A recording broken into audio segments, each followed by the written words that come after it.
Hello વિદ્યાર્થી મિત્રો, કેમ છો? બધા મજામાં ને?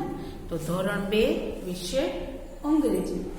અંગ્રેજીમાં આપણે આજે તમારી વર્કબુકમાંથી પેજ નંબર 43 પર વાઇલ્ડ એનિમલ એટલે કે જંગલી પ્રાણી. હવે જંગલી પ્રાણી એટલે જંગલમાં રહેતા પ્રાણીઓ. તો જંગલનું નામ સાંભળી તમને બધાને પહેલા તો થોડીક વાર ડર લાગે. જંગલમાં રહેતા પ્રાણી તો કે શિકારી હોય, આપણને ખાઈ જવાની બીક લાગે, તો શિકાર કરી જવાની બીક લાગે.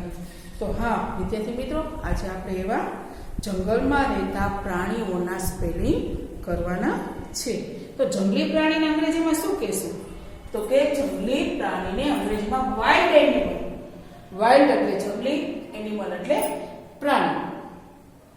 જે તમારી વર્કબુકમાં activity 6 lesson number 7 page number છે 48 ઉપર જંગલી પ્રાણીના નામ આપેલા છે. તો એ આજે હું તમને શીખવાડું છું. તો તમે લોકો ધ્યાનથી સ્પેલિંગ જોજો અને મારી સાથે બોલજો. ઓકે, ચલો. વાઇલ્ડ એટલે તો કે જંગલી, એનિમલ એટલે પ્રાણી. TIGER. ટાઈગર એટલે વાઘ. LION લાયન એટલે સિંહ. હા, આપણે કાયમનું સૂચના આપું છું એમ પહેલો અક્ષર કેપિટલ એટલે કે પહેલી એબીસીડી નો અને બીજા બધા સ્મોલ લેટર એટલે બીજી એબીસીડી. આપણે 4 લાઈનમાં લખીએ છીએ એ પ્રમાણે તમારે લખવાના અને પાકા કરવાના છે. ELEPHANT એલિફન્ટ એટલે હાથી. ELEPHANT એલિફન્ટ એટલે હાથી. MONKEY મંકી એટલે વાંદરો. DEER ડિયર એટલે હરણ. BEAR બેર એટલે રીંછ. જો આપણે જંગલી પ્રાણીના નામ કરીએ, બધા જંગલી પ્રાણીના સ્પેલિંગ આપણે કરશું. FOX ફોક્સ એટલે શિયાળ. ZEBRA zebra. ચટપટા વાળું હોય છે ને, કાળા સફેદ પટ્ટા વાળું પ્રાણી, એ ઝીબ્રા. ઝીબ્રા એટલે zebra. Giraffe. GIRAFFE.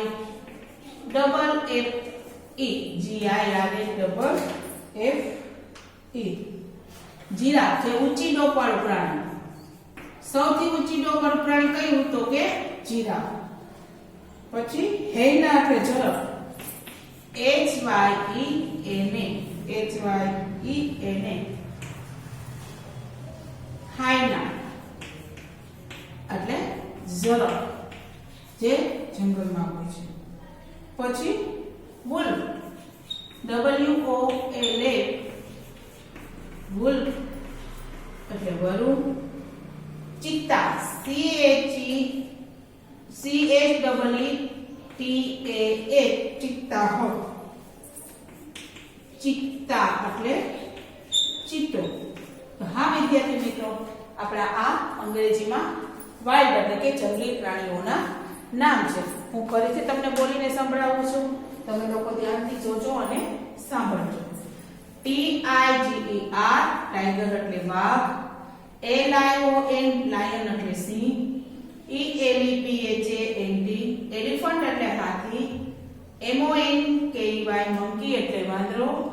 DEER dear એટલે હરણ. BEAR બેર એટલે રીંછ. FOX ફોક્સ એટલે શિયાળ.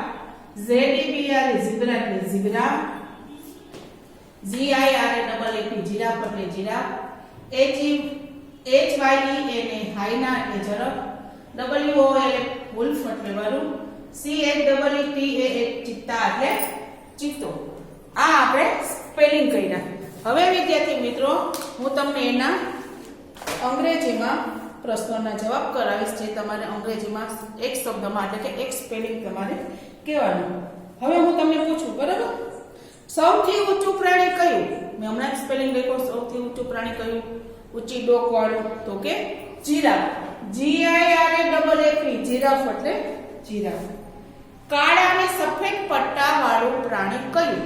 હમણાં કીધું ચટપટા વાળું, કાળા અને સફેદ પટ્ટા વાળું પ્રાણી, તો કે ઝીબ્રા. ZEBRA, ઝીબ્રા એટલે ઝીબ્રા.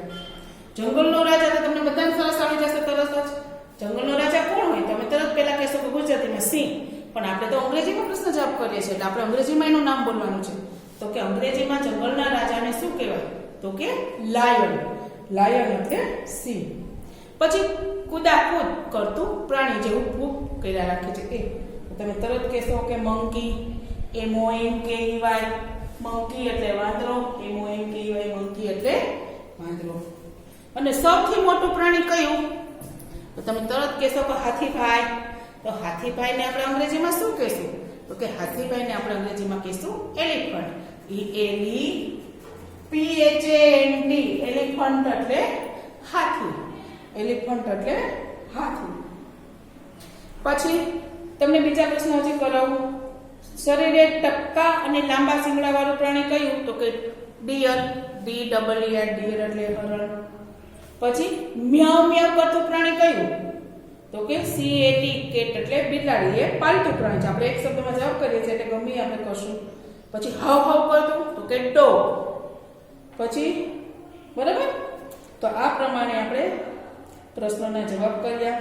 પછી બાળ મિત્રો તમને ચિત્ર પરથી સ્પેલિંગ પૂછવામાં આવે, તમને ચિત્ર આપ્યું હોય કોઈ પણ, ધારો કે લાયનનું ચિત્ર આપ્યું છે તો તમારે લાયનનું સ્પેલિંગ લખવો પડે એની નીચે. તમને એમ કીધું હોય કે ચિત્ર ઓળખી સ્પેલિંગ લખો, તો લાયનનું ચિત્ર આપેલું છે તો તમારે કયું સ્પેલિંગ લખવો પડે? તો કે લાયન. તો લાયનનો સ્પેલિંગ તો તમારે પાકો હોય તો તમને આવડે લખતા. તો LION, લાયન એટલે સિંહ. પછી તમને ચિત્તાનું ચિત્ર આપેલું હોય તો એ પણ તમારે ચિત્તાનું સ્પેલિંગ જ લખવાનું થાય. CHEETAH, ચિત્તા એટલે ચિત્તો. પછી વરુનો આવે તો એ પણ તમારે, બરાબર, વરુનો સ્પેલિંગ આવે તો વરુ, WOLA. તો આ પ્રમાણે આપણે ચિત્ર જ ઓળખીને સ્પેલિંગ કરવાના છે.